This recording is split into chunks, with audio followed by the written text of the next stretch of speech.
Good evening and welcome for our meeting of the Diplomatic Academy here in Vienna.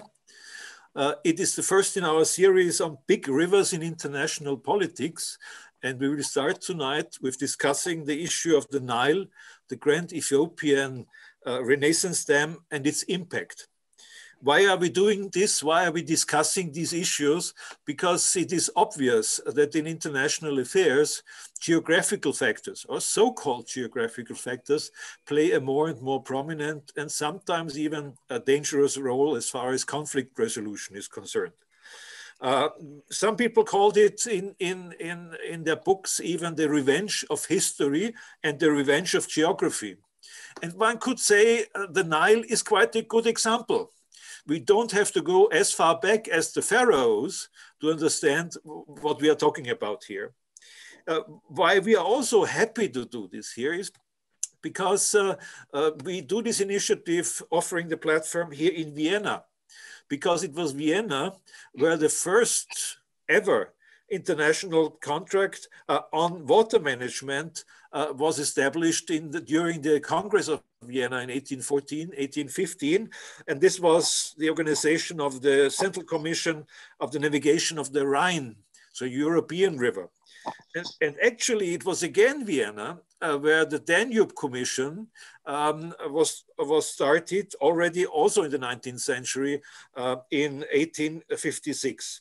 So there are very good reasons to say at least that we have European traditions of how to deal in a diplomatic way, in a multilateral way with water issues as far as big rivers are concerned. And I'm happy also that we can start with the Nile example, because it is certainly the most urgent one as far as conflict resolution is concerned. And I guess many of our viewers are familiar with the already decade-long attempts to negotiate between the countries involved and to find a solution not only to the use of water, but also to the situation in the region, because big rivers always create ideas of dominance, ideas of power, ideas of regional powers. And the Nile is a good example. And it's also a good example of our problems of decolonization, our problems of climate change, and so on. But I am happy that we have a good round here to address all these issues. And we are not a negotiating team here. It's just a platform where we will hear different voices on the issue. But let me say, I remember that the Trump administration tried to reach a deal. They failed, as we can see. We don't know what Mr. Biden will do. We know that the African Union tried for a long time to reach a negotiation. About 10 days ago, it seemed to be the case that they failed to do this. Now it's an Arab country, the United Arab Emirates, coming in to find a solution. We hear about the Chinese coming in and trying to create some sort of solution to the situation. So there are many issues we might discuss tonight. And let me say, the idea to start such a series came from the embassy of the Arab Republic of Egypt. And I'm very happy that the Egyptian embassy took this initiative and that they are partner also for tonight's discussion. Having said so much as an introduction, I would love to give the word now to our moderator, and I'm thankful to President Werner Fasselabend from the Austrian Institute of European and Security Policy that he takes over this maybe not so easy task of moderating on such a delicate issue. So welcome again from my side, and Werner, the floor is yours.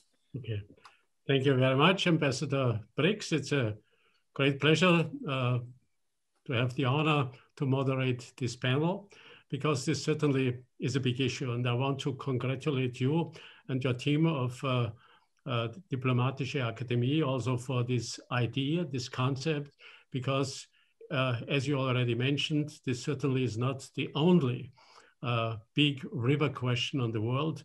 If you look in Europe at the situation on the Rhine, the Danube River, or the Dnieper River, if you look at the Ganges River, in Asia, and Brahmaputra and many others, Mekong and so on, you could see that we have many similar questions and challenges all over the world. Maybe before I start, let me just also say a few words to this very specific issue. I think it's excellent. It was an excellent idea. Probably the first idea you could have to start with the River Nile, because the River Nile is not only the longest river in the world with 6,850 kilometers long. Well, it goes geographically from the equatorial zone in Africa through the biggest desert of the world, the Sahara, and flows into the Mediterranean. And of course, just by this fact, it got from the beginning a specific role and a specific atmosphere. If you look to the very specific situation, you have to say that it probably shows us also this interdependency between nature and culture and politics. And this is one of the issues we will be occupied also in the future.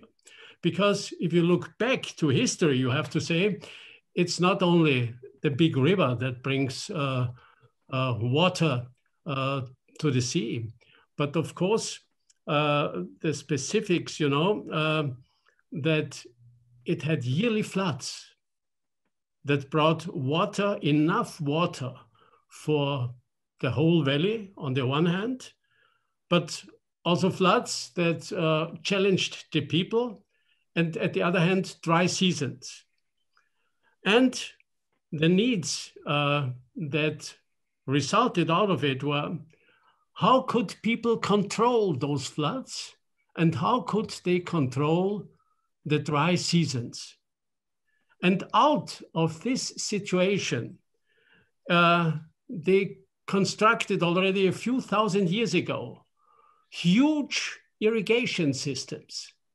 And those irrigation systems became not only the basis for the high technical, but also the cultural and the political standard and development of the whole Nile River, at least in the northern part valley. Why do I say that? Because it shows very clearly that the nature and the needs brought, on the one hand, not only big challenges, but also they shaped more or less the societies. They shaped the culture. They shaped the political systems. And we have to be aware of that fact, because this probably is also a little bit the fact in our times. So far, I want to stop here. I just want to mention a little bit, you know, why becomes this problem and this challenge so urgent now, and why is it so important? You know, when I started to go to school, Egypt had a population of around about 20 million people. Now it's 100 million people. And if I look only to the three countries, Egypt, Sudan, and Ethiopia, they have 250 million people. And of course, those 250 million people have much, much higher needs for water, for agriculture, for food, and also for energy. And therefore, it is such a pressing situation. Now, I'm afraid that I have already spoken too long as a moderator, and I want to pass the word to our first panelist. We have three panelists, one coming from Egypt, one from Sudan, and one also from Ethiopia. We have lawyers, academics, and also technical experts. And we will start with Professor Dr. Mohamed Helal. He comes, as I said, from Egypt. He got his law degrees at Harvard Law School. Therefore, he has excellent academic background. He also is a lecturer at Harvard Law School and at different other institutions. He also joined for some time the diplomatic corps of Egypt. And he also became, in 2020, was appointed as a member of the Permanent Court of Arbitration. And he was also elected by the African Union Executive Council to serve as a member of the African Union Commission on International Law. And therefore, I think this is a good basis. Starting out with Egyptian background with the question of law, I now want to pass the word to Professor Dr. Mohamed Helal. Mohamed, please start your presentation. Thank you very much, Werner, Ambassador Brix. Vielen Danke to you and to the Diplomatische Akademie Wien for organizing and hosting this event. It really is quite a privilege and a pleasure for me to be here. So my comments are going to be divided into three parts. I have three main issues to talk about. The first is, why does Egypt care about the GERD?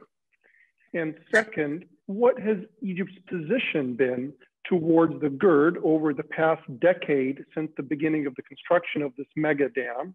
And third, what is the problem, right? Why have these negotiations been a failure up till now? So those are the 3 points or the 3 parts of my brief presentation. And I promise you, I'm going to try to be within the 15 minutes, 10 to 15 minutes that have been allotted for me.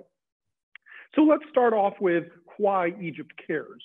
Egypt cares simply because its existence depends entirely on the Nile, right? Now, this is no secret for anybody over here. If you open up Google Maps, if you look at the topography of the region, what you find is that Egypt is actually, for all intents and purposes, a desert oasis.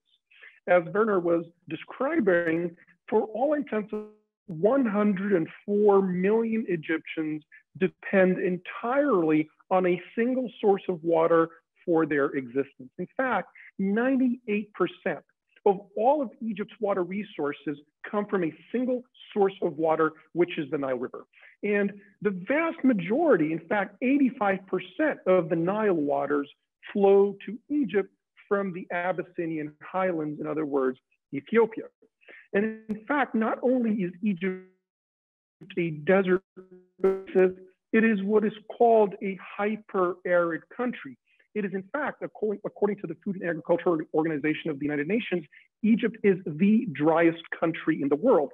It has a total amount of average rainfall in the world annually of 18 millimeters per year. Just think about that, 18 millimeters per year is the average rainfall in Egypt. The average, the total share of Egyptians of water at the moment is at around 550 meters cubed per person per year.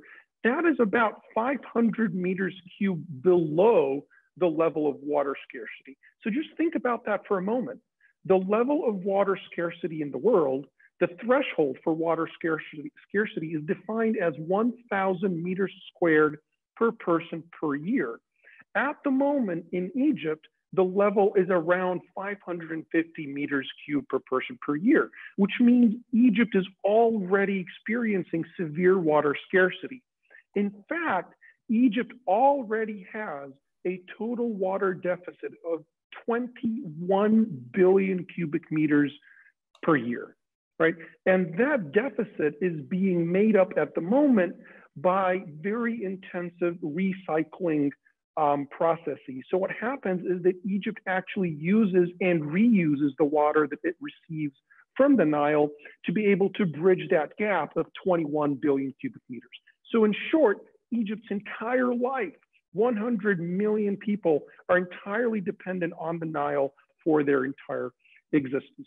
So we basically care because the GERD has the potential to dramatically affect Egypt's water supply.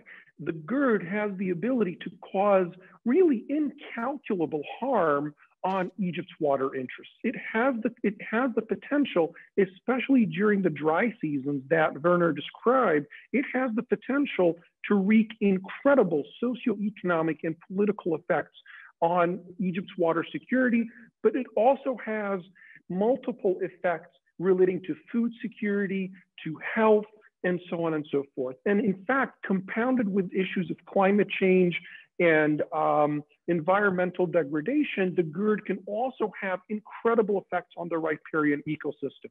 So in short, this is an existential issue for Egypt. It is not an exaggeration to describe the issue of the Nile and the potential impacts of the GERD as being truly existential. So that's why Egypt cares, all right? So what has been Egypt's position in relation to the GERD? Basically, it's been the following. Egypt recognizes Ethiopia's right to development. Egypt recognizes Ethiopia's right to utilize the shared water course.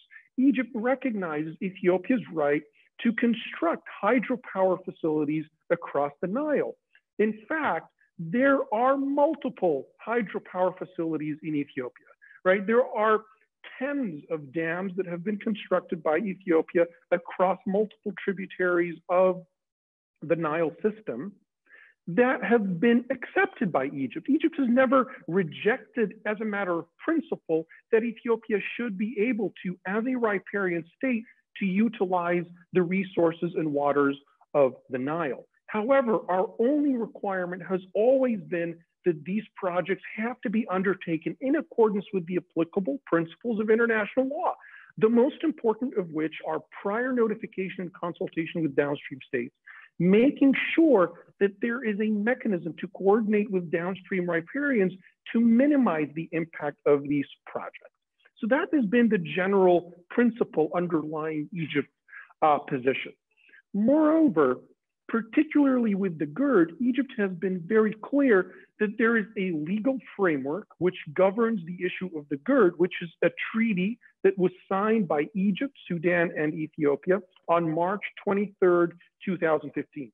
That agreement is called the Agreement on Declaration of Principles. Now, the importance of this agreement is this. Our Ethiopian friends are often claiming that there are a series of so-called quote unquote colonial treaties that Egypt is somehow trying to impose upon Ethiopia. Now, on that point, first, there's no such thing as a colonial agreement. There are treaties, and the law of state succession governs the continued applicability of treaties. But second, Ethiopia has never been a colony. And at least for us in Africa, we're very proud of that fact, that Ethiopia has always been an independent nation, and it signed a series of agreements as an independent nation that continue to bind it to this day.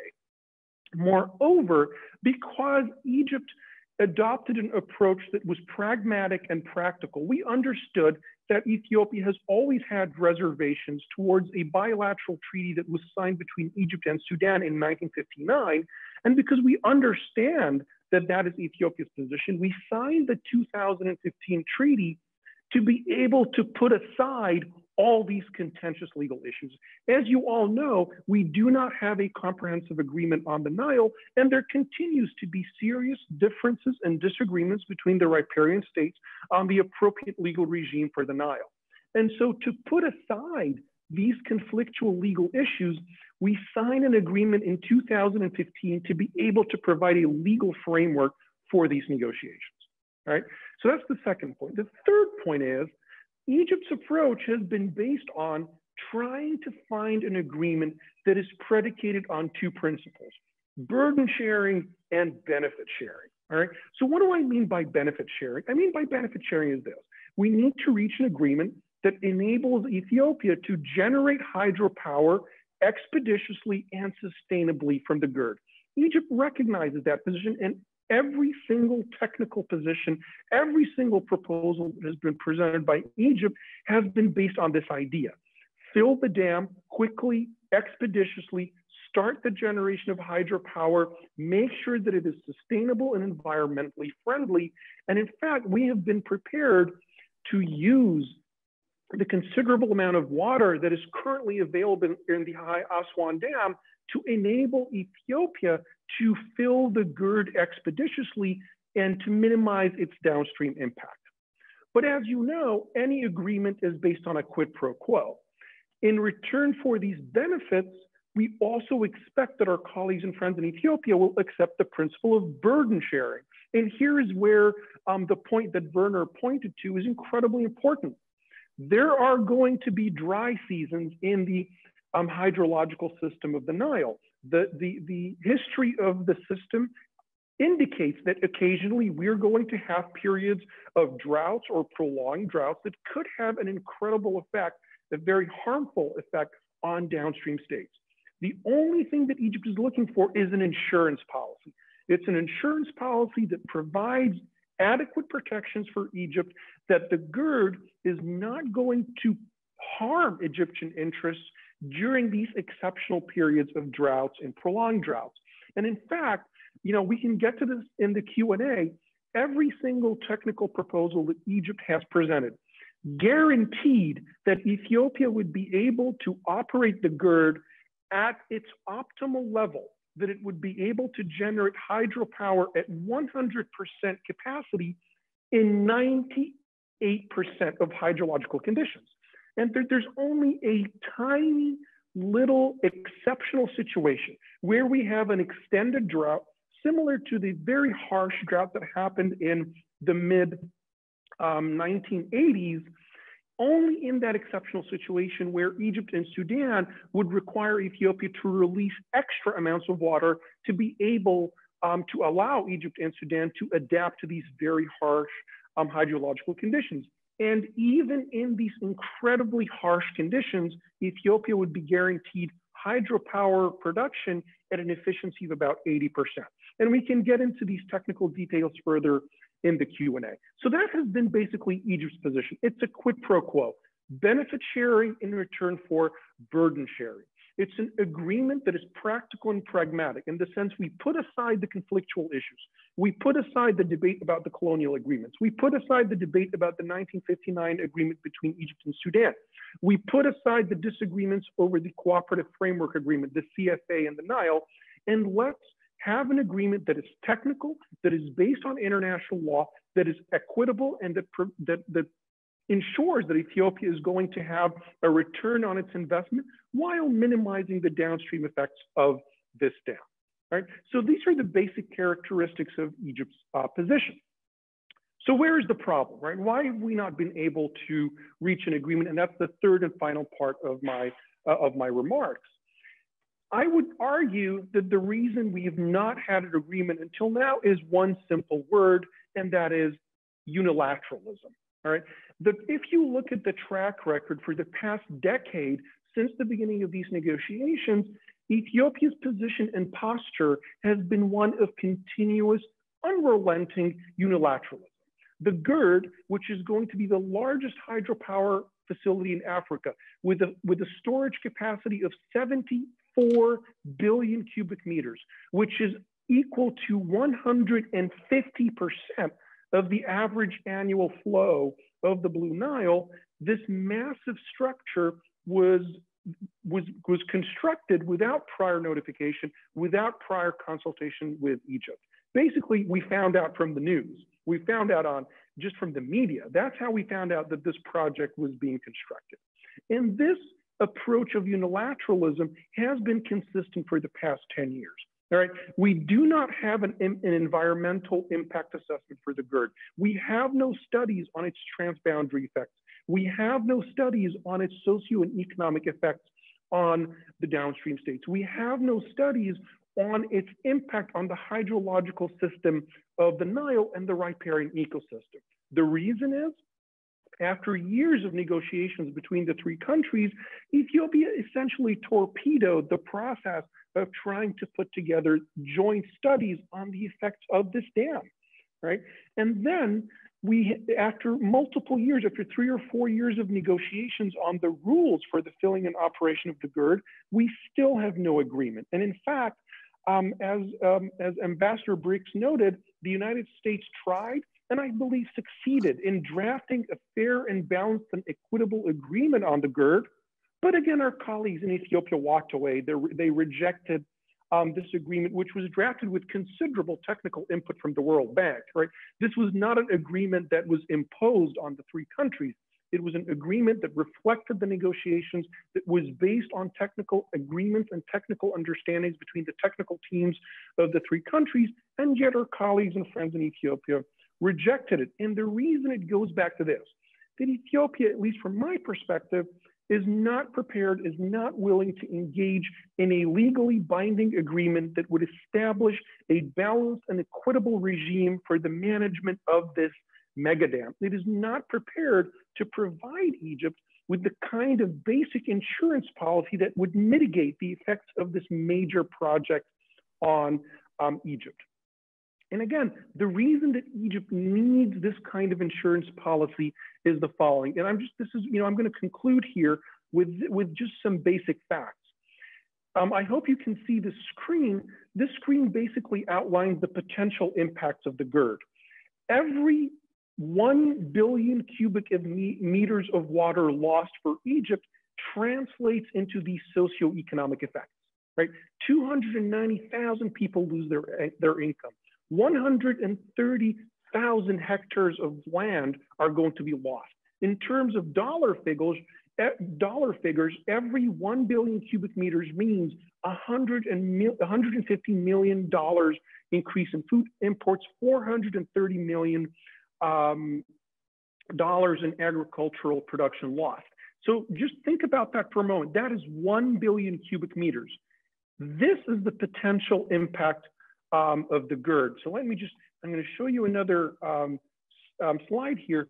This is the potential impact of the GERD. So just remember for a moment that these are the potential costs of 1 billion cubic meters of water lost for Egypt.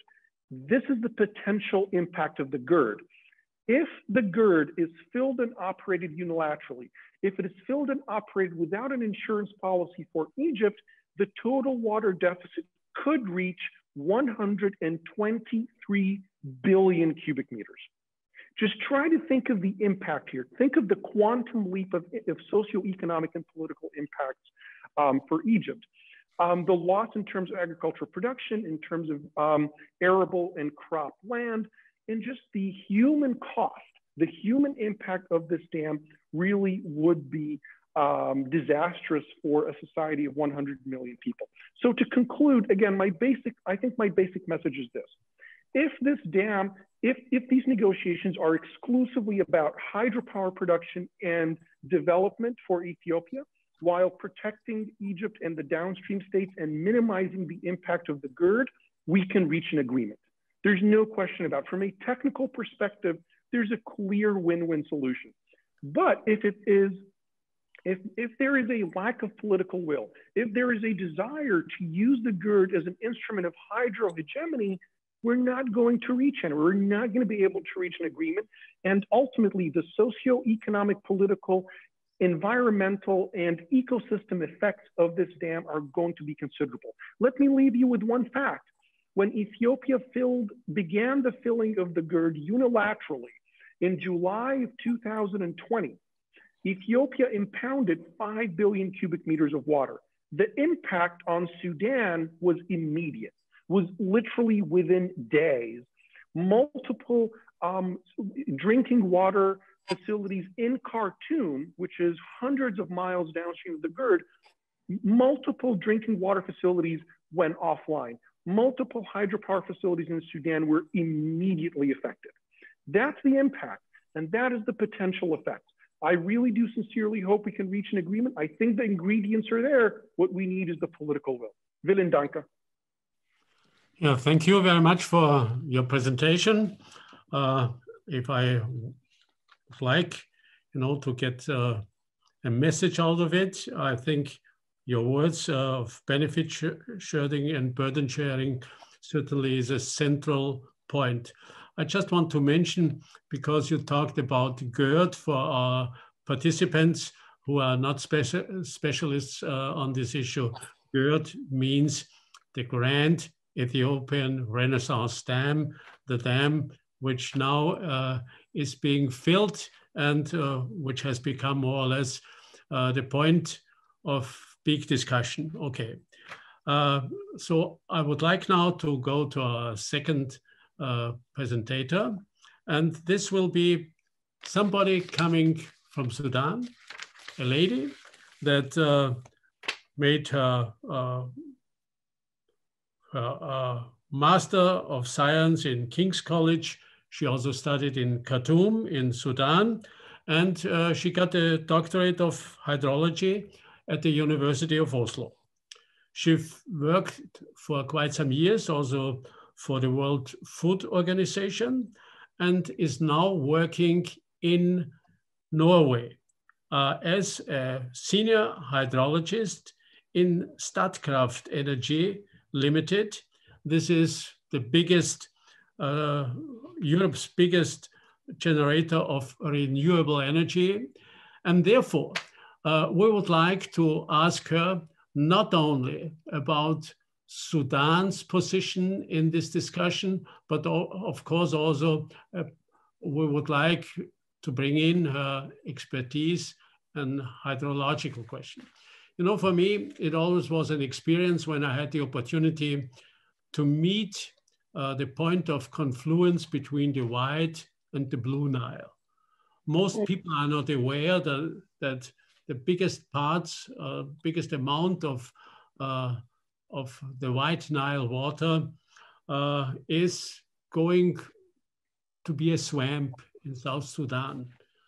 And that 80% of the amount of water that goes to Sudan and to Egypt comes from the Blue Nile, comes from Ethiopia. And this is insofar important because this discussion, of course, concentrates only on those three countries. And insofar, I now want to pass the word to our next speaker, Majduline El-Haj El-Taher. Please tell us a little bit about Sudan's position and show us a little bit about your hydrologist expertise. First of all, good evening to everybody. Thank you so much for inviting me to your academy. And I'm very, very pleased to be here. I'm also pleased and honored to be representing my country in this one. I must emphasize before we start, I do not hold any official position with the Sudanese government. I'm participating as a private person with an expertise in hydrology and hydropower energy. However, I am, after I received your invitation, I have been in consultation with the Sudanese government, and I got updated on the position of the Sudan. And accordingly, I will answer, like I said, would like to emphasize, this is not, I am not representing the government of the Sudan. I am here within my capacity as a scientist or as a hydrologist. Yet I am very aware of the position of the Sudan. To summarize the position of the Sudan is like this: the dam is here, the Ethiopian dam is here and is being constructed, and our position is how can we make it work for all? This is our position. How could we collaborate in order for this to be beneficial for everyone? And I would like to say that while Ethiopia negotiates for its rights for socio-economic development, Egypt for its right for water share, Sudan negotiates for the safeguarding of the lives of more than 20 million people living downstream. Our position is that based on international laws, we are adopting the principle of equitable and reasonable utilization, the obligation not to cause any significant harm to any of these three countries or nations, the notification and exchange of data and information, the peaceful settlement of the disputes. This is our position. Okay. I would like to give some facts and information about the GERD. The dam has been built in the period between 2011 and 2020. Its capacity is 74 billion cubic meters. The total capacity of the Sudan from all its dams is 21 to 22 billion cubic meters. The capacity of Egypt per today is 162 billion cubic meter. So before we start, I think these three figures here are quite important in order to give the floor and the audience where does each country stand. So Egypt has the largest share with 162 billion cubic meter. Next with the GERD, just the GERD, Ethiopia will have 74 billion cubic meter. The Sudan is 21 to 22 billion cubic meter. Like the previous speaker has mentioned, there is going to be a water loss, and water loss felt both in the Sudan and in Egypt, felt downstream.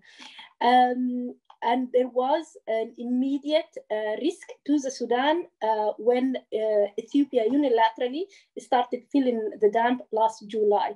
Within 1 day, between when that is on July the 12th, we have lost about 13 million cubic meter in 1 day. And for 3 days, there were water shortages in Khartoum for that one day of the 12th of July last year. Again, I would like to emphasize that Ethiopia has done that unilaterally without previous notification. When it comes to the benefits, the Sudan does benefit. There are benefits to the Sudan from having the Ethiopian high dam. And I will very quickly summarize these benefits. The benefits are flood control. The benefits include a reduction of sedimentation. Sedimentation has its consequences on both the hydropower capacity down in the rivers, in the dams downstreams, but also on irrigation and irrigation channels. There is also a benefit of controlling the amount of sedimentation and the amount of the flood control. There could be, with the water regulation, the benefit could also be that we could be able to irrigate the land more than once, twice, or perhaps 3 times a year, like Egypt has the capacity now to do so. There is a amount of water of 6.5 billion cubic meter annually that is not being used by the Sudan, and it was used and it used to for over 60 years to go to Egypt completely outside any kind of agreement. That the Sudan will be able to utilize that amount of water, considering that the dam is constructed. However, there are very serious risks to the Sudan with regards to the dam. And these risks, I would say, first of all, the safety. And I will present not a problem, I will immediately present a solution. And a solution is that we need, in order, the first dam in the Sudan, which is the Rusairis Dam, and by the way, this is where I did my PhD, the Rusairis Dam, which is just 15 kilometers away from GERD. That dam we need to have daily information about the gates. The opening of the gates needs to be coordinated. The minimum flow needs to be coordinated. The daily variation needs to be coordinated. The operational curve needs to be coordinated.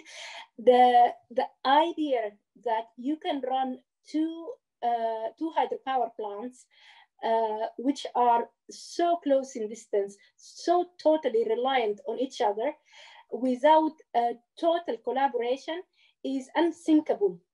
It's unthinkable because any moment the gates are open at the Ethiopian high dam, this might flood the whole.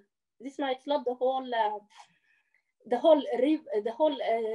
station down, which is only, and I emphasize, only 15 kilometers away. Okay, so therefore, it was quite alarming that Ethiopia has started filling the dam unilaterally without any information because of the immediate consequences. It only takes 12 hours for the water to travel from Gerd to the first station in the Sudan. We're not talking about an impact which takes several days or something. That's an immediate, within hours impact. So therefore, we need that kind of trust. We need that kind of transparency. If we are going to ensure the running of the dams downstream, the Sudanese dams downstream, there is also a very serious risk, and that is the socio-economic impacts. And the socio-economic impact is that the fact is that 300,000 farmers in Eastern Sudan rely on flood irrigation.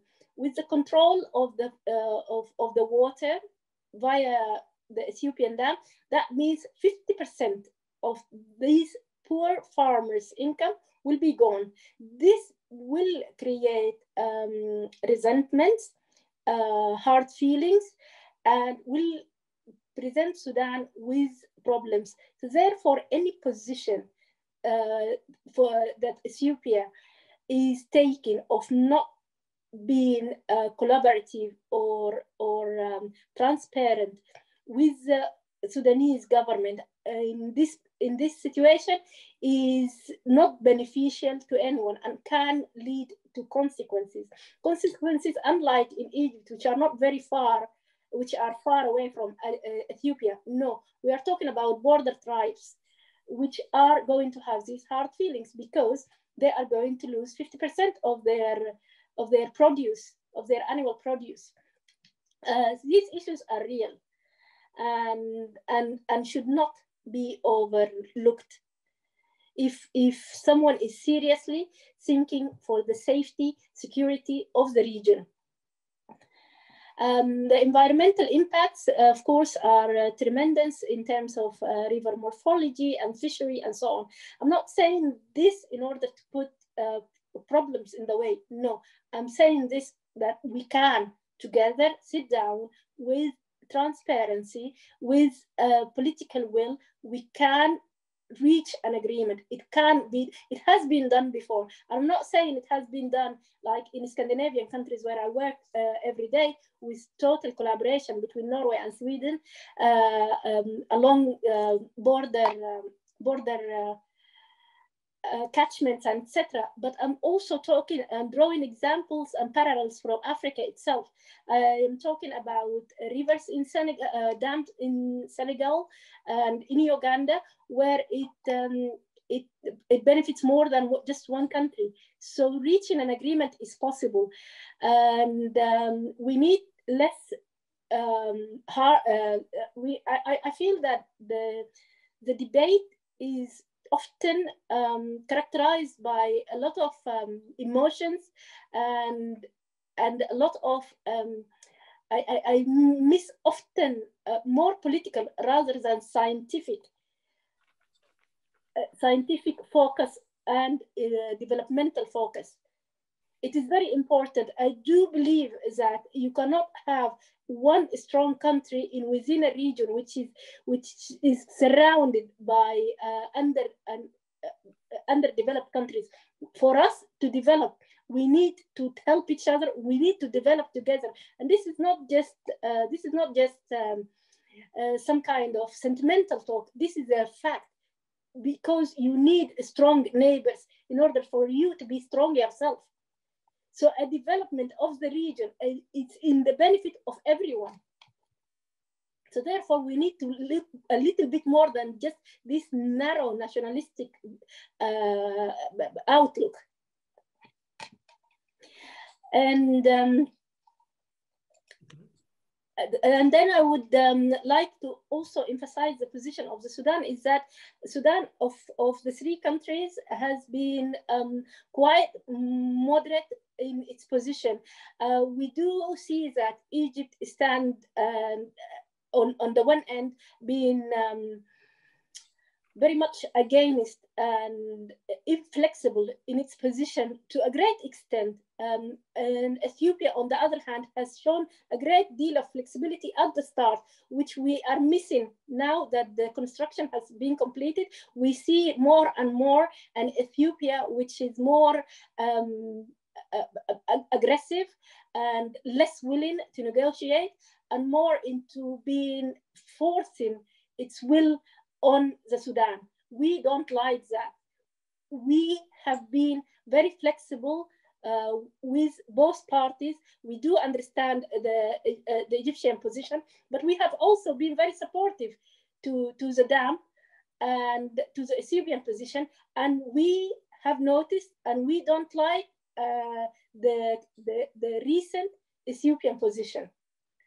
And with that, I will leave you to the next speaker, and I welcome any questions, especially technical questions.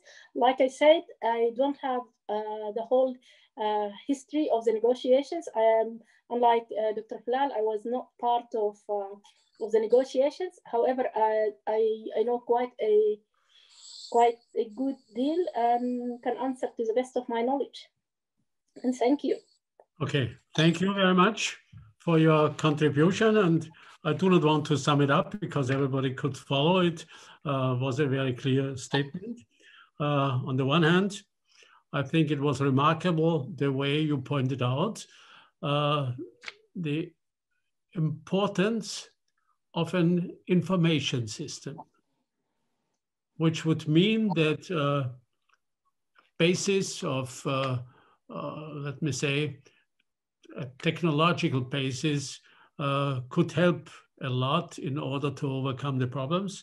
And the second point you mentioned, of course, was this is an emotional question. I mean, if you look to the Nasser Dam or the Lake Nasser, of course, this was a prestigious project.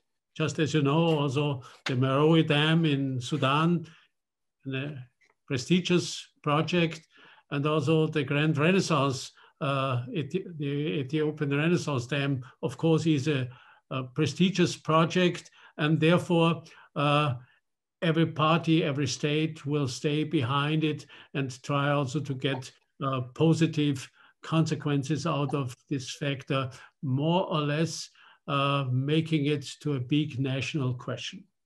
And insofar, what I see a little bit is probably those two questions are linked to each other. To go down with too much of a nationalistic approach on the one hand, and on the other hand, to raise the capabilities of the technological questions in order to get closer to a consensus. If I'm right with my analysis after the two experts, we will see very soon, because now our third expert will talk to us. He comes from Ethiopia. His name is Moges Zewiddu Teshome. He got a law degree with great distinction from Addis Ababa University, but also a master at the University of Dundee in United Kingdom. And he's now a candidate for a Master of Advanced International Studies at the Vienna School of International Studies. And insofar, he does not only have a good academic background, but he also has written articles about reclaiming the Nile River and so on. So he occupied himself quite a lot. And he also served as a lecturer for business of law and ethics at the Rift Valley University in Ethiopia and other institutions. So far, Moges, now the time has come that you present not only the Ethiopian position, but also your personal considerations, because this forum shall not only be a confrontation of different national positions, but also a hard trial, you know, to get a little bit closer to the very hard and challenging questions, and maybe find not the whole answer, but maybe a certain step to go further on. Please, Moges, go ahead. Okay, thank you very much. I would like to thank especially the Vienna School of International Studies, my own home away from my home. So I am extremely delighted, and it is my great honor that I am speaking here with these distinguished panelists. And a special thanks go to our director, Ambassador Briggs, and for hosting this program, because with the big rivers come big issues, of course, which needs to be resolved. So yeah, it's really worth to have this panel discussion. So I'm happy to be part of it. I'm also grateful to the organizers of this event and the moderator, Dr. Werner Vaslabend. So with that, I would like to start with just the basic factors which lays the ground for all of us. So just building on what other panelists have already said, I would like to clarify some basic issues. So just to bear with me. So the first thing is in relation to the Nile and the Grand Ethiopian Renaissance Dam. And when we talk about the Nile River, we should never forget that it is shared. It is a shared transboundary resource, which is actually shared by 11 countries. So it is not actually the issue of Ethiopia and Sudan and Egypt, even if they are the major players, but it is also the issue of other upper riparian countries. So we have to think about that factor. And again, when Ethiopia is the source of the major tributary, which is the Blue Nile, we also call it Abai River. And Ethiopia being the major supplier of the Blue Nile with 85%, but utilizing 0%. So everybody needs to know that. And all the panelists know, especially the technical expert from Sudan would recognize that. So we are utilizing 0% so far, and supplying, or at least the water originates from the highlands of Ethiopia, and which is bringing not only water, but also a fertile soil to Egypt and Sudan. So that is the fact. We need to know that. It has to be stressed. And then the other issue is with regard to Egypt, Egypt contributes 0%, while on the other hand, it is highly dependent, and it of course utilizes 75% of the Nile River in terms of percentage. In terms of the cubic meter, the other distinguished panelists have already reflected on it. So we must again be clear with the fact that my dear fellow says that Egypt entirely, so it is not entire, Egypt depends highly, which is 90%. Everybody can search. A simple Google search will show that. And Egypt is also rich with the underground water. And Egypt has also been desalinating the sea. And then the issue of efficient utilization of the Nile River has to be considered seriously. And as to the binding legal agreements that the panelists from Egypt has time and again emphasized, it is called the Declaration of Principles. So it is a declaration of principle, it is not a treaty. And as a lawyer, you need to know the difference between Declaration of Principles and a binding treaty. And still we recognize that declaration of principles only insofar as it is applicable to the filling and operation of the GERD, not about the sharing of the water. It's not about any other issues. So as to the dam, it is being constructed to generate electric power. So it is a hydroelectric power dam. And it has to supply more than 65% of the Ethiopian people who has no electricity, as opposed to the Egyptian counterpart, whereby more than 95% of their populations are connected to the grid. So this is also another fact that we cannot deny, we cannot just shy away from. And this dam is being built for the generation of electricity, and we recognize the principle of not causing a significant harm. So the dam is not causing a significant harm because since 2015, when the real negotiation on the filling and operation of the dam was started, there were the panel of international experts which have assessed, which have evaluated the environmental impact assessment which was conducted by Ethiopia, and they put forward their recommendation. So that's another fact as well. So it is not just simply that Ethiopia embarked on building this gigantic dam without doing any EIA. The EIA has been done. And then Egypt has built mega dams and then of course artificial lakes, which is already recognized. But when we see the Great Ethiopian Renaissance Dam, it has also a significant contribution toward this mitigating the flooding of the Nile River, especially during the summer season. When I say summer season, it is of course from June to September. So there is one factual error again, and which is, I think this honorable gentleman is making those factual errors, or maybe deliberately fabricating it, because he was a lead negotiator, not just simply an academic. He is the lead negotiator by representing Egypt. So that needs to be recognized.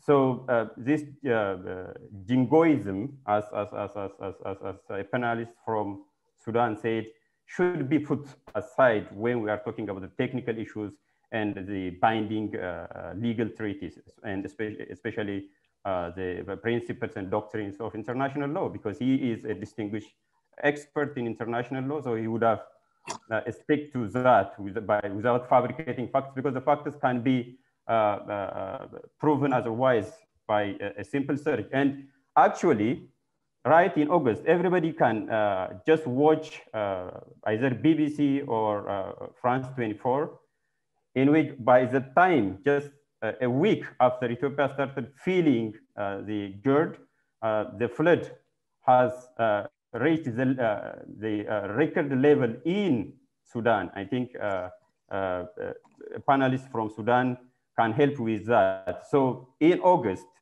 during the first filling of the dam, there was a high flood, which was actually causing problem in Sudan downstream. So this is just a basic contradiction, and anybody can search that. And I'm not saying it is there on the France 24, it is there on the BBC. So this is a factual clarification, because I'm not encumbered by any instructions from the capital, so I can speak honestly to some extent, because the very purpose here is to find some mutual benefit and a cooperation, a way forward.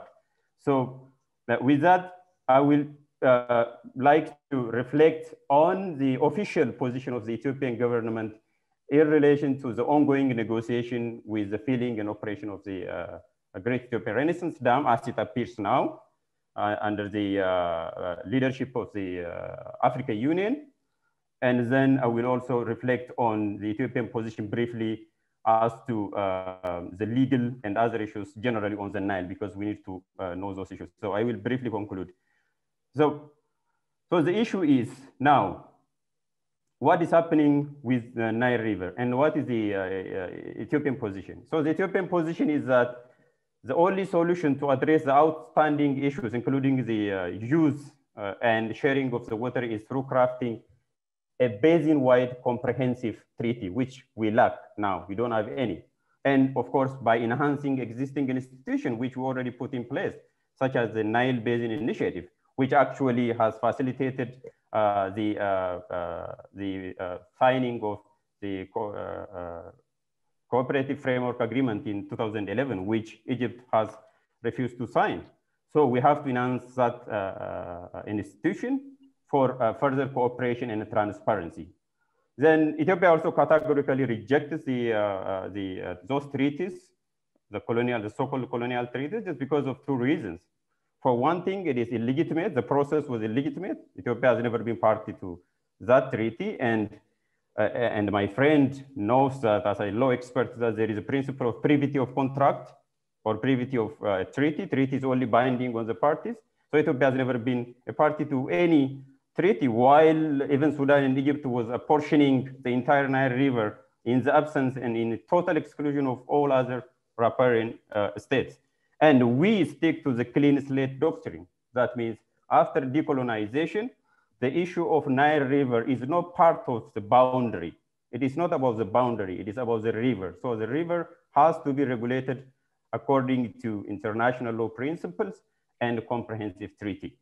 So, and then we have emerging contemporary new norms, which is the equitable and fair utilization of the transboundary water resources.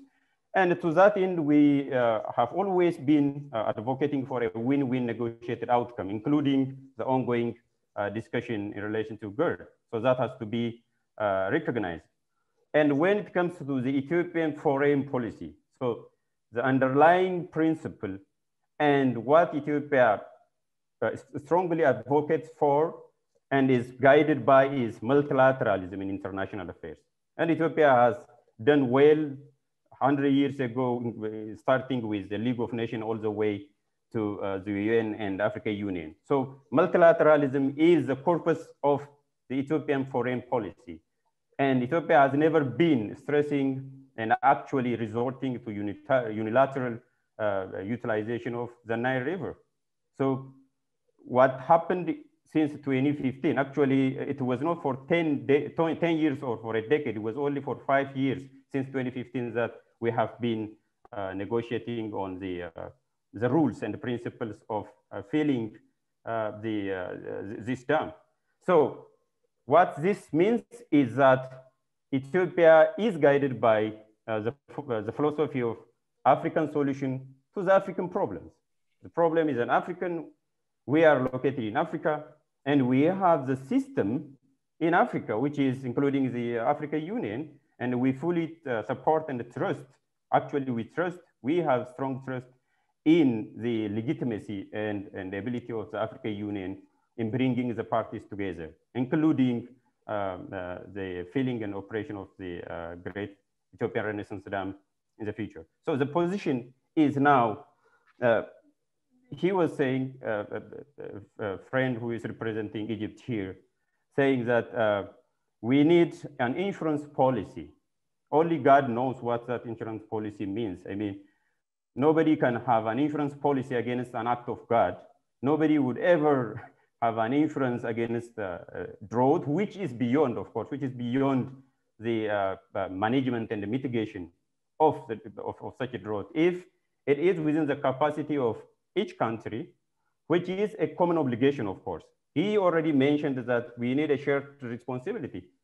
If we need a shared responsibility, and if he believes in that, of course, if Egypt believes in that, that means it is our common obligation, a joint obligation, that we have to mitigate a drought as it appears. And to do so, Egypt has to reduce the pollution in Egypt. There is a huge concern in Egypt as to the pollution of the Nile River. So that is indicating actually one solution, in a sense that we have to focus on the efficiency aspect, and we have to put the people at the center of the issue. At the end of the day, they are the people, in millions of people, who are going to be affected by it. It is not the government or elites, they are the people on the ground. So the people has the right to access to the fresh water. And it's actually one of the goals of 2030 agenda, in which that countries has to cooperate and use sustainable means to achieve access to water. So that water security is a common problem. And so we have a joint obligation, and that quid pro quo principle works only if Egypt recognize, actually, if it has been recognizing the rights of the other riparian countries, including Ethiopia, in the past, which it never did. And actually, as to the expedite procedure for the filling of the GERD, the official position, my friend, the official position of Egypt was to fill the dam between 12 years to 20 years. Now he's saying expeditious filling of the dam. That is what Egypt used to say just back in April and in June. And now a friend of mine is saying that they actually support the Ethiopian position that Ethiopia has to fill the dam as soon as possible. Then Ethiopia did. And what Ethiopia did on the first filling of the dam was during the floody season, during the rainy season. That was the agreement, and Ethiopia did that. And that is why actually the risk or the impact was not felt even by Sudan. That's why they had a flooding because of, not because of Ethiopia, but because of the rainy season. So Ethiopia utilized that rainy season, which did not cause a significant harm this distinguished panelist is arguing for. So now, that being said, with the official position in regard to the outstanding issues, the final point I would like to make is that Ethiopia has actually guaranteed the drought mitigation plan, which is to the extent of releasing a water from the dam, from the storage, if the minimum inflow falls below 37 billion cubic meter, or if the height of the dam exceeds 615 meters high. So that is the extreme negotiation position in which Ethiopia recognizes the interests of the downstream countries. So this is a fact which the representative of Egypt has never shed light on it. So what would be the solution? When we talk about the issue of a prolonged drought year, which is a new concept introduced by Egypt at the last minute, is actually a water sharing scheme through the back door. And we never recognize such kind of move. And we said that a basin-wide negotiated outcome, a comprehensive treaty, which take into consideration the interests of not only these three countries, even including those other upper riparian countries. And we are committed, and I mean, the Ethiopian government is committed to do so. And still we have a full trust in the African Union negotiation. Now finally, the chairmanship, during the chairmanship of the incoming chairman from the Democratic Republic of Congo, and the Ethiopian government already showed the signal that they will still trust the new chairman in bringing bringing some forms of a solution. So my final point is that Nile should not be a source of conflict. Rather, it has to be a platform for cooperation so that we can bring about a sustainable development for every people. And the second, while water security, as I've already mentioned above, is a common problem for all of us, but securitization of the transboundary water resource, which Egypt is ruthlessly doing, is a choice, but a bad choice with a devastating effect, because we have to keep the issue of water, which is a human right, out of the high politics. And only by doing so that we can come to a negotiated outcome. And then we can, as they all say, we can and should resolve any outstanding issues through negotiation and in good faith. So there is a lack of good faith. If there is no good faith, there is no point to go to a negotiation table without having some trust. And the trust has to be earned, as we all know. So we need a good faith. And for our African problem, which is a huge problem and a big concern, even to the international community, we need to make use of the homegrown African solutions, and still the international community can help with that. It's only if and until after we exhaust those local solutions, that we can ask for help for international communities to intervene. And finally, let me leave you with this, statement. If there is a will, that means a political will, there is always a way. So let's find a way. Let's keep the high politics from the shared water resource. And I think we can do so, and we should do so. Thank you very much. Yeah, thank you very much. I do not want to point out too many points out of your presentation. I just want to mention maybe your statement concentrating that it should be an African solution, that it should be comprehensive in the sense of comprising all the 11 riparian neighbors, and that, well, that at the end, you are convinced that if there's a will, there shall be a way, but that you should focus on efficiency. So far, I would like now to go into a discussion and ask the other two presentators, well, to give their comments on the other positions. And in afterwards, in a final, more or less final round, maybe we can discuss a little bit about some specific questions and steps, maybe to get, well, a real basis for progress. Okay, so far I opened the discussion for all the three of you in order to comment the different positions. Maybe if we start with Egypt once again. Yeah, thank you. And to my Ethiopian colleague, Amasagenalo, which is thank you in Amharic. So I'm going to take off from where my Ethiopian colleague mentioned, and he said that what we need is a platform for cooperation. I agree entirely that what we need is a platform for cooperation. But the principal roadblock, the reason we have not been able to have that platform for cooperation is Ethiopia's position and posture. And I'd like to go through some facts, figures, and realities that confirm my general takeaway here, which is that the primary reason we have not reached an agreement is the lack of political will on the part of Ethiopia. And I'd like to make three comments.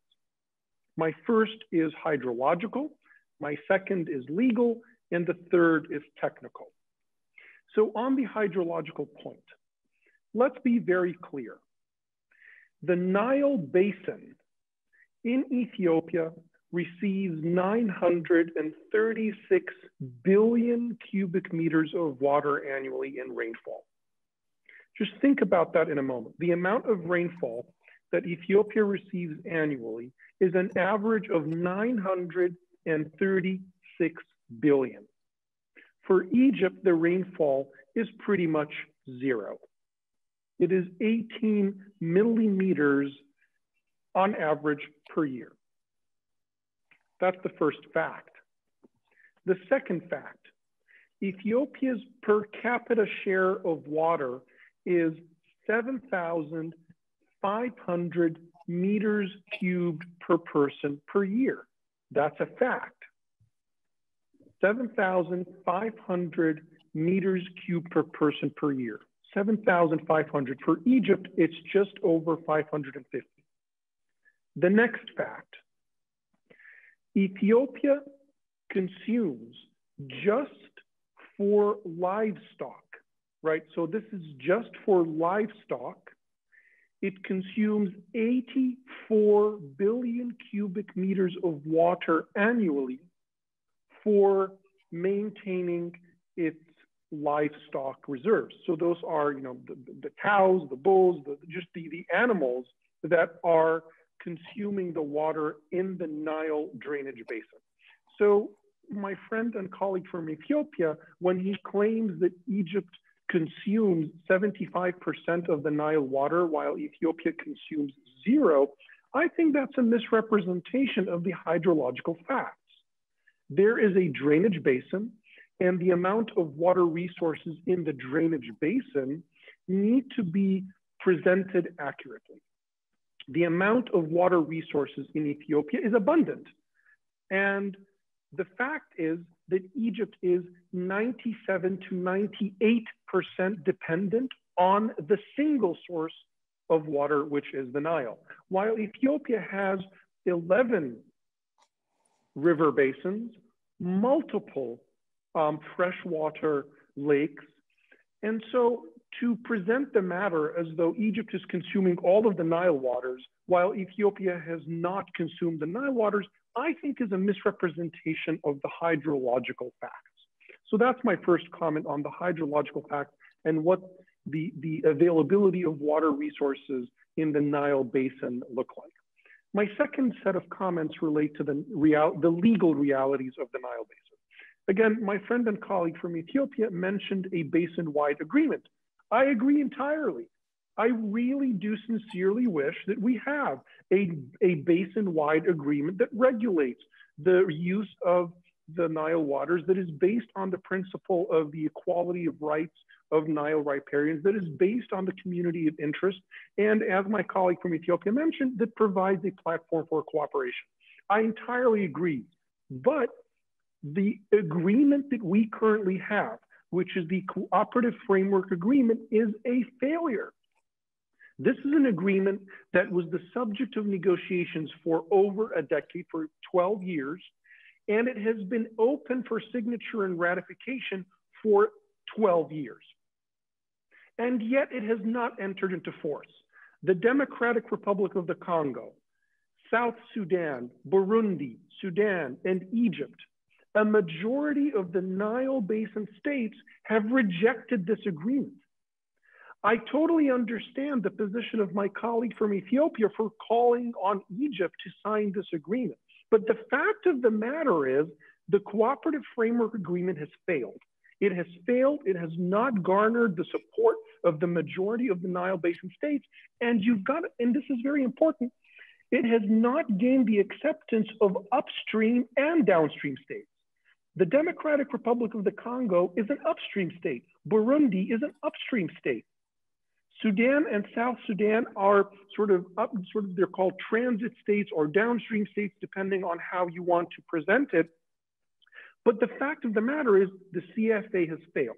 And so we do not have a basin-wide agreement that is accepted on the table. Now, on the issue of the 1959 agreement that my colleague from Ethiopia mentioned, I think that Egypt has been really abundantly clear in showing its good faith. First and foremost, the governing legal framework for the GERD is the 2015 Agreement on Declaration of Principles. It's not called Declaration of Principles, it's called the Agreement on Declaration of Principles. It is a treaty. It is a legally binding treaty, and it is a legally binding treaty that has entered into force on March 23rd, 2015. And part of the reason we have that agreement is to put aside all the conflictual issues, all the points of divergence on the legal regime of the Nile system. And so when my colleague brings up issues of the 1959 agreement, when he brings up issues of decolonization, I think that's just being disingenuous. It's being disingenuous because these issues are not on the table. In fact, what I find particularly disturbing is despite the fact that Ethiopia has multiple agreements signed with Egypt, agreements that Ethiopia signed as an independent state in 1902, in 1993, all right? So even if our colleagues in Ethiopia would like to put aside the 1902 agreement, there is an agreement signed by Prime Minister Meles Zenawi in 1993 with Egypt that is completely binding on the three countries. In addition, there is the 2015 agreement between the three countries, which adopts all these new norms governing international rivers. It identifies equitable and reasonable utilization and the obligation not to cause significant harm and the obligation to cooperate as the basic foundational principles for the GERD. So again, I think it's really disingenuous to point to non-issues. In relation with the negotiations on the GERD, issues of colonial agreements, the 1959 agreement, water sharing, water allocation, and apportionment, these are non-issues. They're not on the table insofar as we're talking about the GERD. So these are my main legal points. And now I'd just like to take a couple of minutes to make a couple of points regarding the technical issues that perhaps my colleague from Ethiopia has pointed to. Now, it really struck me that my colleague from Ethiopia said that you cannot have an insurance policy against an act of God. In fact, that is the whole point of insurance. The whole point of insurance is to provide protection against certain situations that could be unforeseen or situations that would cause you harm, even if they're acts of God. If you're in a car accident, if you're in a plane accident, if you are ill, these are situations that are acts of God, and that's the whole point of having an insurance policy. It's meant to protect you against unlikely situations. And so the whole point of this GERD agreement is to provide a degree of protection to minimize the harm of the GERD on downstream states in the different hydrological conditions. And again, I really want to emphasize this. The point is this, that there are many different possible hydrological conditions that could occur in the future.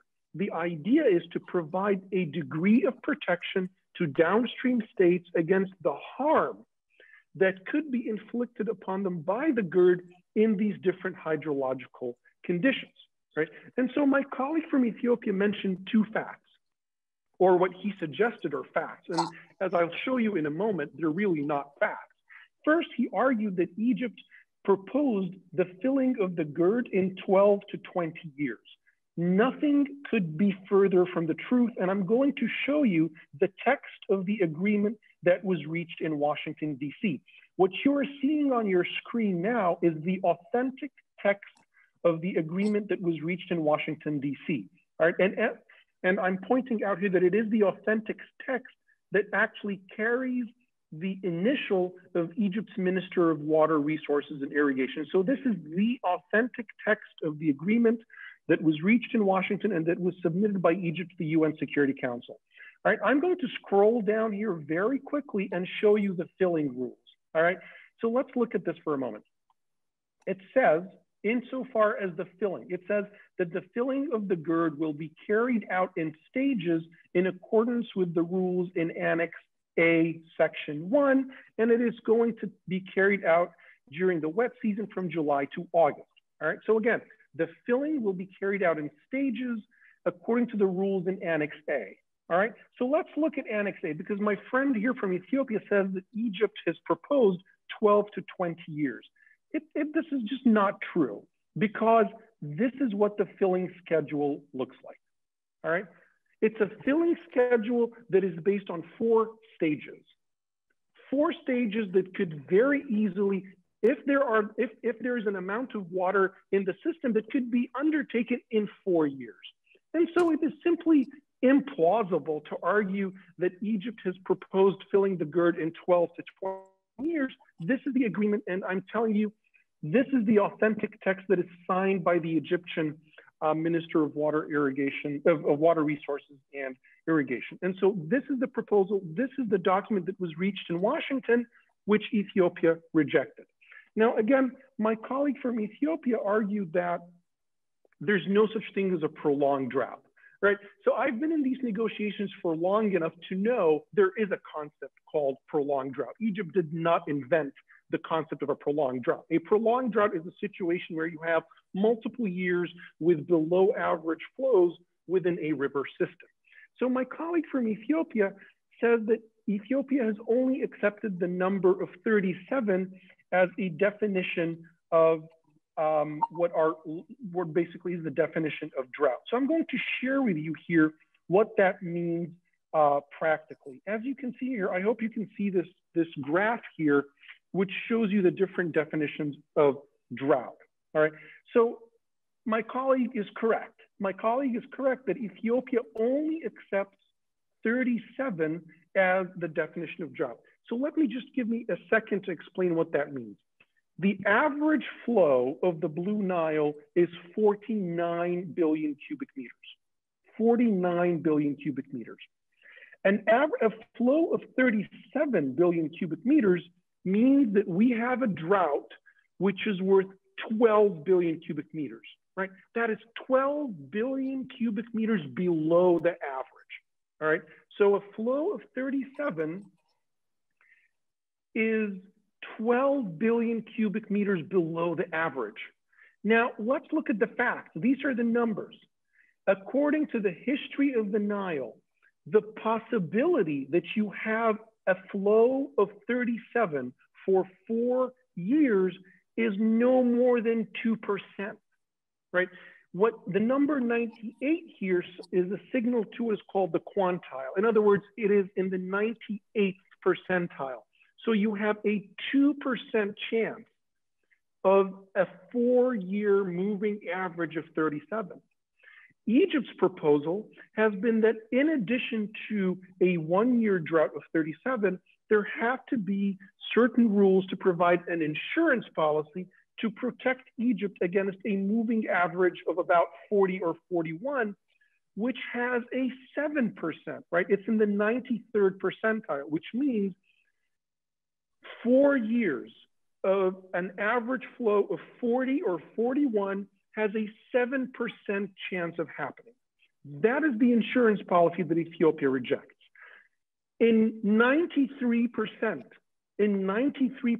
of the hydrological conditions, Ethiopia would not be required to do anything. It would not be required to release any extra water to the downstream states. It would not be required to provide any protection to the downstream states. It is only in these extreme situations, in these very harsh hydrological conditions, that Ethiopia would be required to provide some assistance to mitigate the potential harm of this dam. And again, I'm showing you here, this is what droughts look like. So the average flow of the the average flow of the Blue Nile, which as I said earlier is 49 billion cubic meters, is what is called the 50%. That's the average flow. Those numbers, 40, 41, and 37, essentially are in the most extreme and exceptional forms of drought. These are highly unlikely situations during which Ethiopia would be required under international law to mitigate the harm of this dam. Now, I realize that these are rather technical issues. They might be a little bit unfamiliar to some of the audience, but the gist of it, the core message is this, that what we have found in the negotiations is that our colleagues in Ethiopia have not been willing to implement the applicable rules of international law, which are to have an equitable agreement while minimizing the harm on downstream states. That is the core message here, right? I think that the main takeaway, at least from my perspective, is that Egypt has offered multiple proposals that would ensure Ethiopia would expeditiously fill the dam, would expeditiously generate hydropower, and sustainably produce hydropower. And that's the point of the graphs I showed you. In 93% of situations, Ethiopia would not be required to do anything. And only in those situations, Ethiopia would be required to take measures that ensure it would continue to produce hydropower at over 80% efficiency, right? That is an equitable deal. That is a good deal. And it's on the table. What we lack is a genuine political will. Thank you, and I'm going to stop here. Okay, thank you very much for your presentation, your statement. And I just will pass the word, I guess, to Majduline.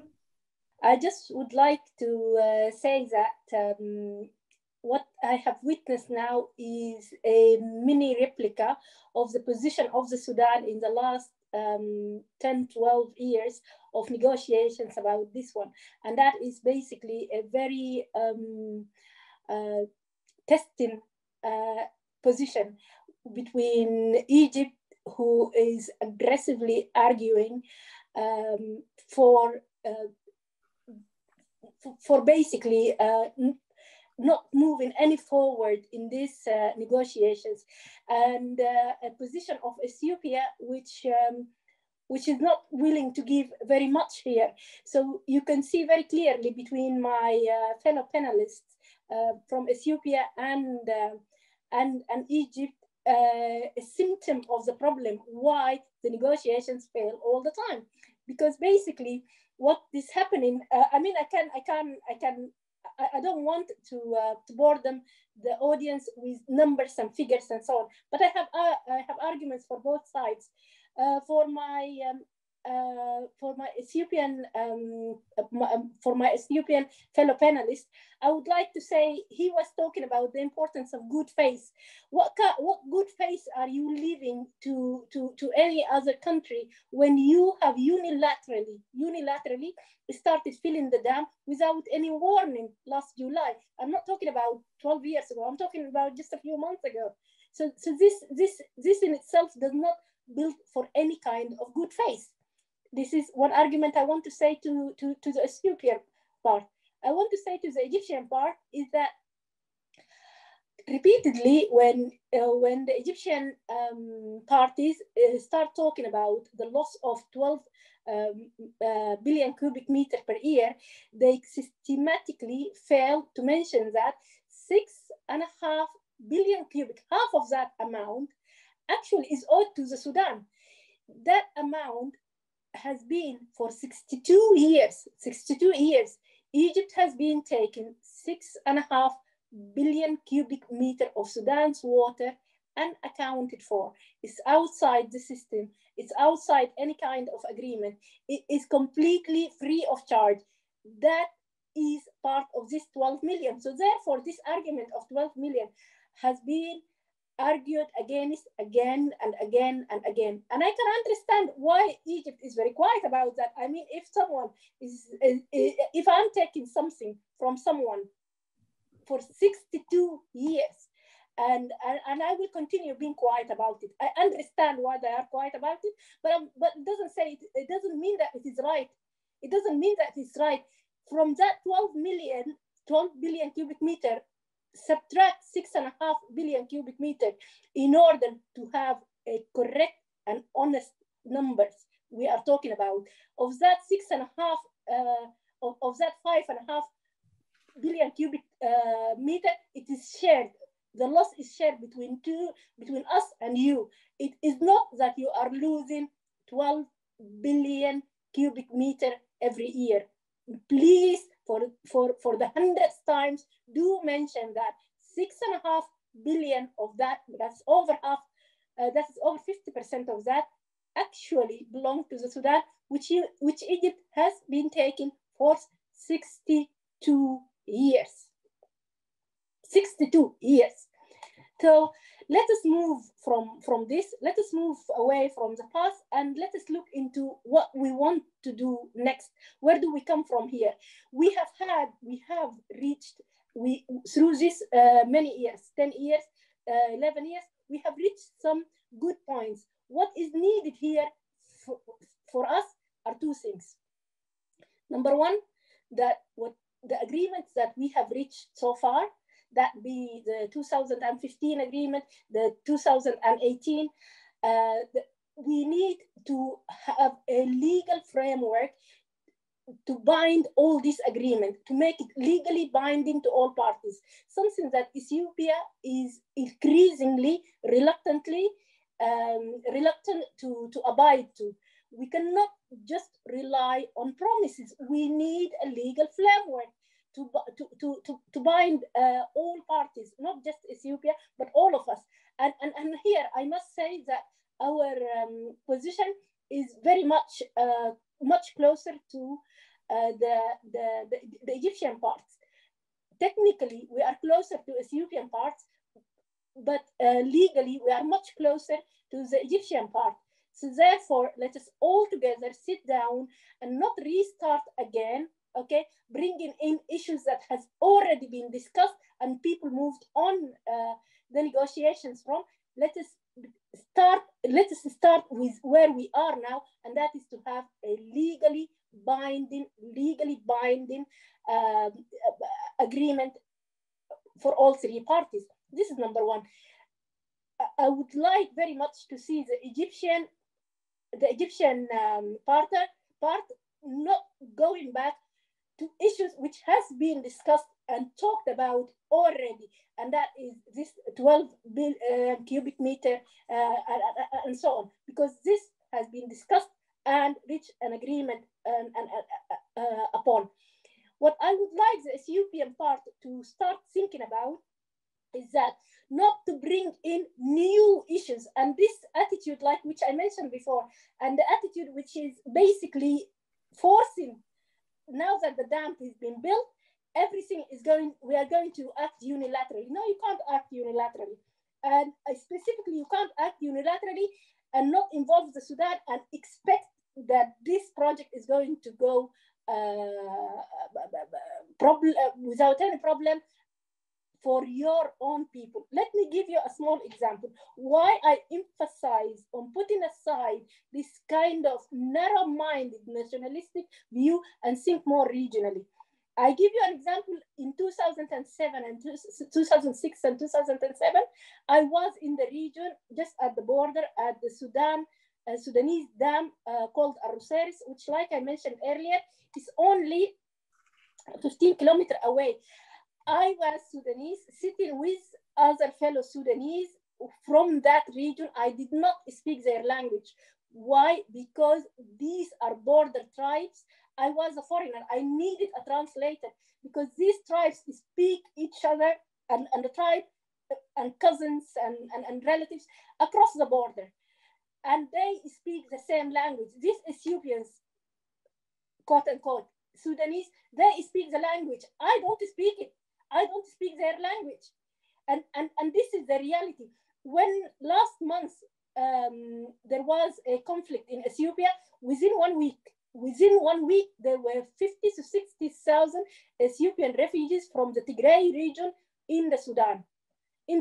So therefore, impacting the life, the economic and social impacts of the river directly, immediately at the border, this means that in Ethiopia, you will end up with a lot of refugees from that same region who are also the same tribe across the border.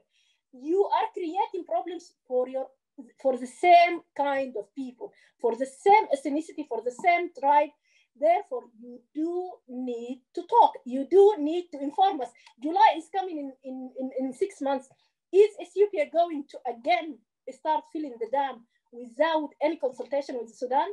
Is Ethiopia still going to impact the Aruseris dam without having, in my everyday work, I cannot imagine 2 power plants so close to each other, one dependent on the other, and without any kind of shared information, shared management about basic things like opening the gates and the release flow and the minimum release flow and such issues when there is such a close distance between the two of them. It is not because it's like a democratic right or human rights. Let's just think about common sense, just pure common sense. You do want the GERD to succeed, you need to speak to Sudan. You need to speak to Sudan and you need to operate together for the benefit of your people, my people who happen in that region to be the same tribe, speaking the same language. And therefore it is important that the Ethiopian partners understand this position. It is very important for the Egyptian partner to start being honest. Just try not to all the time bury the past.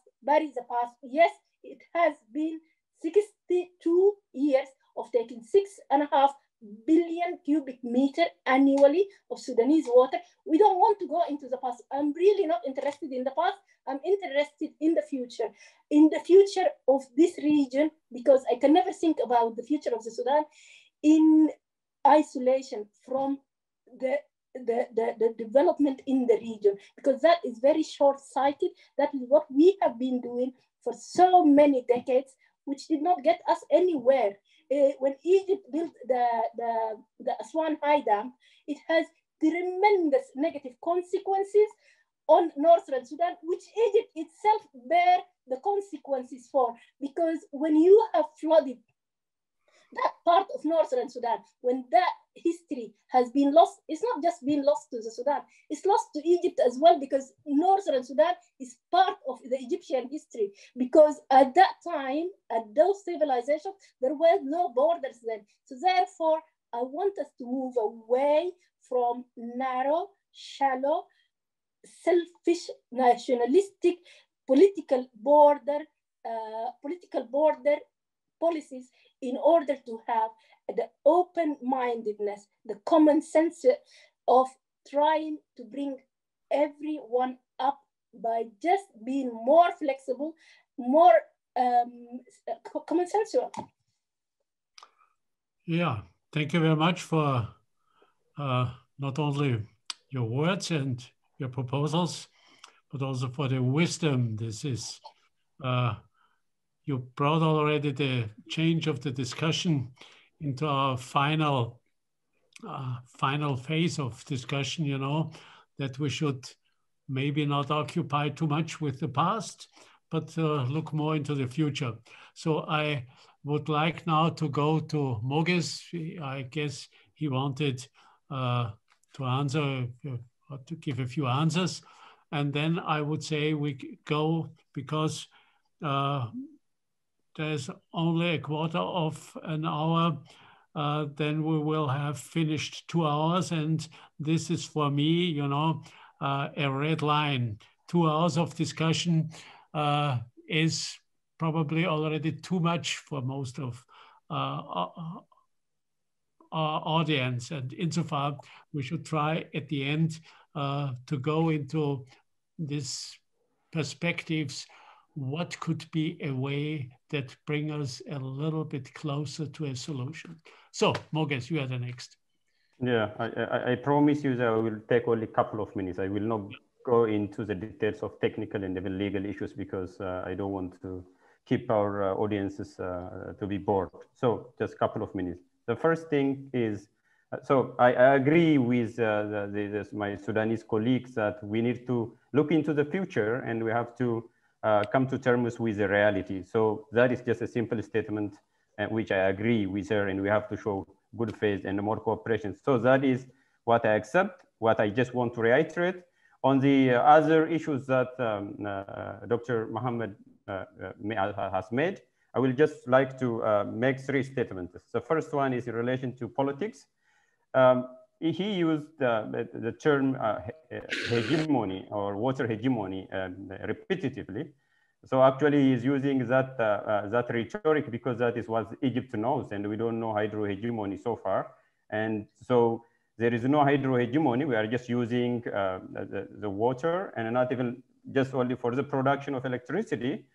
And in that sense, that brings us to the hydrological fact he stated, that we don't need actually GERD for irrigation or farming or agriculture or whatsoever. It is only for the electric generation, which means that we are not consuming the Nile River. He was saying that Ethiopia is consuming thousands of cubic meters, but rather he is including the rainwater, and the rainwater is which is part of the Ethiopian hydrological landscape, and which shall not be included into the Nile sharing. So he's talking about the water sharing scheme, but I was not referring to that because the rainfall is quite separate from what he is referring to. And with that, I would like to just again reiterate that the 12 million cubic meter gap is, if Egypt is not willing to accept anything less than that, it is another way of saying, actually it's an indirect way of saying that we would like to maintain the status quo. We cannot have it both ways. on the one hand, he believes that we have to generate electricity. On the other side, he's saying that Egypt will never accept any decline in the flow of the Nile River. So that is totally incompatible. And if we have to mitigate that 12 cubic meter has to be shared. So if that is what he is saying, actually, this is what the Ethiopian government did as recently as in January 10th. It did that Ethiopia agreed to provide Egypt and Sudan water from its storage, from not the Nile River, from the storage in the dam, if the inflow is less than 37 billion cubic meter, and if the journey is above 615 billion cubic meter, which is just, again, I'm reiterating what is there and what is agreed. And with that, I will just finally go to the legal point he made, only one point. That is, he brought up the issue of CFA, the Cooperative Framework Agreement, but Egypt has never signed that agreement. And then I wonder why Egypt failed or refused to sign that agreement while the vast majority of the country at least initially signed that cooperative framework. As a matter of fact, Egypt was one of the founding members of the Nile Basin Initiative, starting from the 1999 all the way until 2011, when the framework agreement was finally rejected by Egypt. So it is Egypt who refused the CFA, and it is because of that, if was a failure, it was because of that very reason that the CFA had not succeeded. And as to the 1993 agreement, it was actually a cooperative and a friendship agreement. It's not about the Nile, it's not an agreement on the Nile issue. That is another issue. And finally, as to the agreement which was made in Washington, DC just last year, he said he was reading what has been agreed there. But if Ethiopia is not party to that agreement, if Ethiopia refers to sign that agreement, what is the relevance of talking about that very agreement? Because Ethiopia has never accepted that. And he is talking about the Egyptian unilateral position as to the non-binding agreement, which was the so-called fair deal he was referring to, which was sponsored by the outgoing president of America, Donald Trump. So finally, what I would like to say again is that when I was talking about the act of God and about the mitigation of the drought, I was not saying that Egypt created the concept. I said specifically that concept was introduced into the negotiation at the last minute. That was what I said. So we must be clear with that. And yet, if we refer to the good faith as a country, a neighboring countries, a country which shares common culture and with the people who relies on the Nile River and on the regional issue which affects all of the countries, and the Ethiopian stance of advocating for multilateralism has been there and is still continuing, and there is no need to walk away from the African Union initiative. It is still there, it is still ongoing. By the way, it is not the Arab country which is taking over yet. So we would like to honor what we have agreed. And as to the declaration of principles that my honorable colleague has mentioned again, it says that Ethiopia will consult the Egypt and the Sudan only after the detail has been reached after an agreement. So there was no agreement by July. And under the existing international law principles, not even treaties principles, that the states are not duty bound to consult. They are duty bound only to reduce a significant harm, not to cause any significant harm. And then they can, I think the states can come together and will reach on the details of how to mitigate the drought. And I'm cautiously optimistic. And I would thank everybody for paying attention. And thank you all. Okay, thank you. So I really want to open now the floor for short statements. What could we do in order to have a pragmatic way for an agreement? I just want to go back what Ambassador Briggs stated at the beginning. Are the trials up to now have failed. And we are certainly in a situation of high instability already, high tensions, and the danger of an outbreak of a real crisis must not be underestimated. That's what I see, also due to my experience of almost 10 years as a defense minister of my country. And so far, I only can speak out my concern, my worries about this situation. Never underestimate a situation when national pride goes too far, that this can lead into a very difficult overall situation. And therefore, for me, it is a must to occupy ourselves more and more intensely with the situation. And so far, I just wanted to ask a few questions. If we want to resolve the problem that is on the table, will it help if there are not only the 3 downstream countries, but if there are other riparian Nile countries? Is it easier to get a consensus with 11, or will it be easier to get a consensus with 3? I would ask this. I do not want you now to give me an answer, because I guess everybody more or less feels obliged to take the position of his country up to now. And insofar, to exchange furthermore positions will not help. But just think it over, the consideration whether it will be easier to find a consensus, 3 at the table. Okay, the second one is, when we are talking about the whole amount of water, of course there are different ways. There are different ways to find a solution.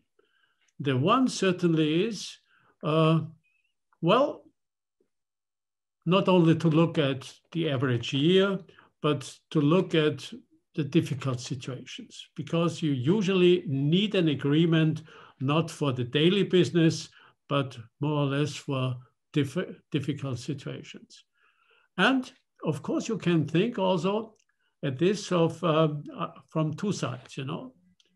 What can we do in order to distribute the water in dry years?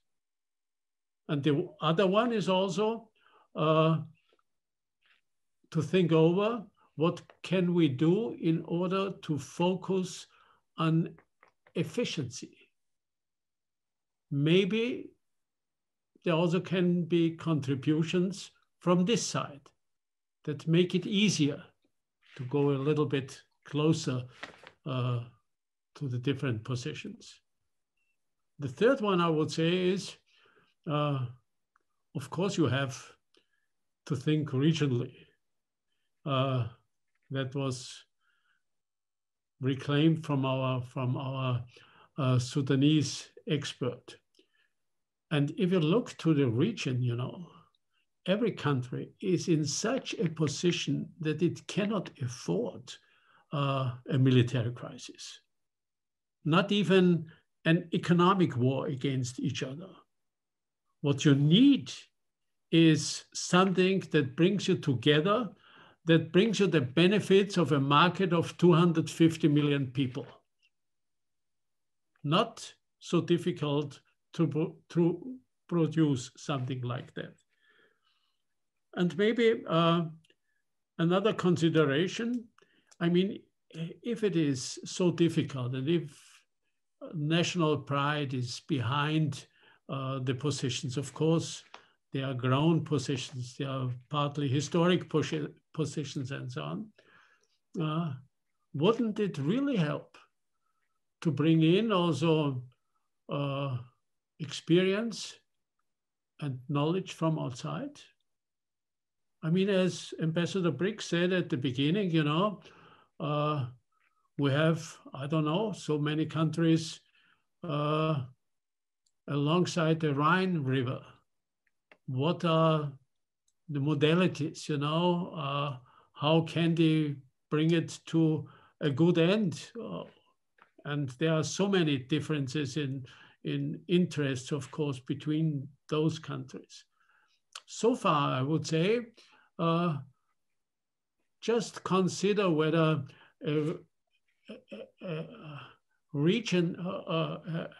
just a regional steps will be sufficient. Maybe the experience from outside can bring the one or the other step that could make it a little bit easier. And insofar, I would say, of course, you can propose a lot of it.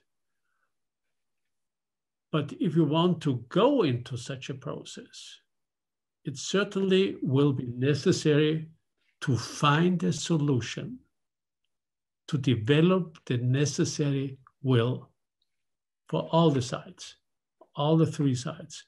I do not exclude anybody. And insofar, I think, well, we should try to consider it. So before I close, yeah, I want to pass the word to Ambassador Briggs and ask him and his experience and wisdom in international affairs. Thank you, Werner, and thank you to all the participants. You may have the impression that you were just exchanging your national positions, but I assure you that for the audience, exactly this is important. To see one by one these positions and to understand what the issues are in the region regarding the Nile. And I think this is why it's very valuable that we did this, and I thank you very much for this. I have only one wish. I am not as wise as Werner Fasler mentioned, but I have one wish from my experience in international affairs, and it was mentioned. The issue of the next filling, the next stage of filling of the reservoir. I do hope that it's not the next summer season without any notification or consultation, because that again would be the next spiraling of the conflict, and it can then sooner get out of hand than most of us and most of you would like. So maybe I'm asking too much from the Ethiopian side, but I guess this is a real issue at the moment. And my feeling is Ethiopia should not only talk about or think about time plays in its hands. Because when we look into such situation, it's not a question of whose time it plays into, but it's a question of finding a solution which can be accepted by all partners. But here, I stop my wise words and thank you really again for this discussion and say goodbye. And thank you for starting our series on such an important and pertinent issue. Thank you. Bye-bye.